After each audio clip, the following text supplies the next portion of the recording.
Here are two examples to illustrate how the feature works. So first, we can look at this example here. In this case, I receive an inbound message from a customer. They let us know that a shipment pickup date has changed from next Tuesday to next Thursday, and it now needs to go to LA instead of to San Francisco. Can we help them accommodate this?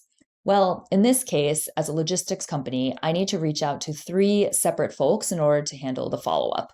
So first, I need to reach out to the currently assigned long haul carrier who's already assigned to the original order. I also need to reach out to our last mile carrier who is in charge of the original details here. And I also need to send out a new quote or a request for a new quote for the change shipment in case I can get a better rate for the new details that are just given to us here. So in this case, I've already gone ahead and created the three linked conversations that I mentioned. You can see that within the original thread, we show a preview of each of those linked conversations here. So I can click on these to easily view the message itself. So here's the first one that I sent out to our long haul carrier, letting them know of the change and asking for a new quote in case they can still take care of it. There's also the second linked conversation here, which is to our last mile carrier, letting them know that the details have changed. And so therefore, we're actually canceling their engagement that was in San Francisco. And I'm asking them if they also want to provide a quote for the business in LA. And then finally, I've got a third request, urgently requesting quotes for the full trip that has been revised in case I can get some new, more competitive bids for this business. So that's kind of in a nutshell how this will look once you've created all the related action items.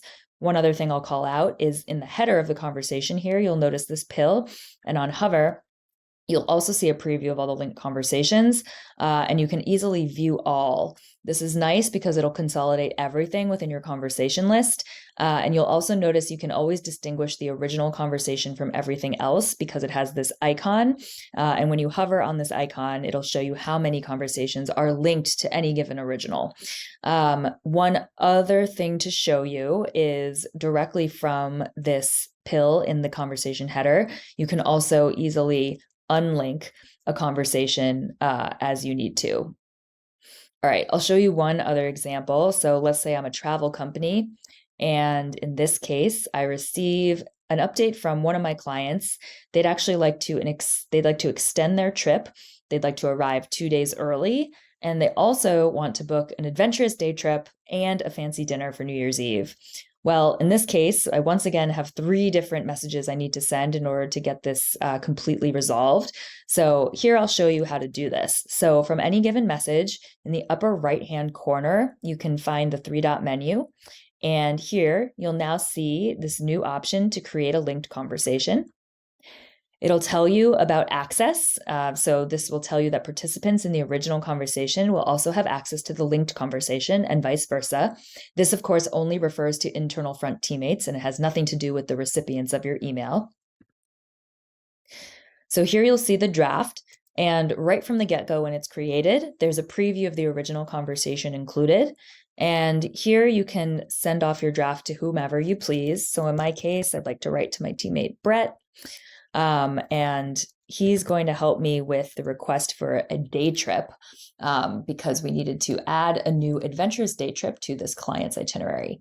All right, so in this case, here we go. I write my message, and I will also include the original context so that they can see what the customer requested directly.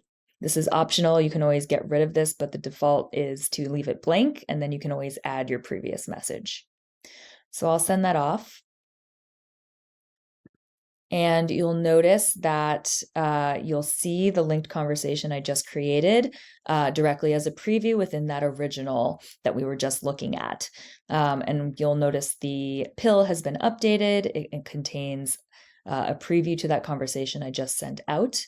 And much like before, I'll just jump to the kind of finished version preview so you can see what the complete set looks like here. You'll see all three related conversations that I created are previewed now in the original.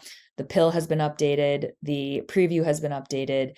And one thing to note as well is because these are all separate conversations, you can also ensure that they are appropriately moved and assigned as needed. So in this case, I actually want this conversation to be assigned to Brett, even though this is in a different team inbox.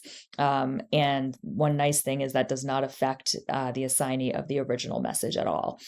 So it gives you a little more freedom to manage those action items. All right, well, I hope that you'll find value out of this new linked conversations feature. And if you have additional questions, you can also check out our help center and look at the details in the new article for linked conversations. Thanks very much.